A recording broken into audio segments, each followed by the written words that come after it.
Nama saya Ahmad Hadik. Dan nama saya Umi Umaira. Jadi pada hari ini, kita orang bawa berita yang sangat gempar untuk semua warga sekolah kita. Betul tu, sebab apa? Sekolah kita pertama kali mewujudkan TV PSS. TV PSS hadir untuk memeriahkan proses pembelajaran kita. Ini adalah kali pertama program seperti ini diwujudkan di sekolah kita.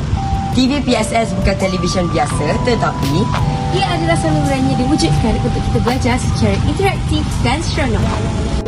dan yang paling best, TV PSS juga bagi kami peluang untuk terlibat dalam penghasilan kandungan. Kami boleh jadi pengacara, editor, bahkan pengarah dalam video yang akan disiarkan. Jadi, TV PSS memberi kami peluang untuk mempelajari tentang teknologi, komunikasi dan kami pandai buat video, buat secara langsung dan banyak lagi.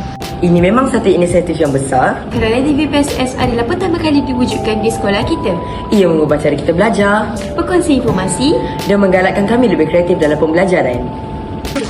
Jadi, kalau korang nak tahu lebih banyak tentang TV PSS kami, Korang boleh follow TikTok kita orang, korang boleh subscribe YouTube kita lah, iaitu TV PSS SSMKS. Bye!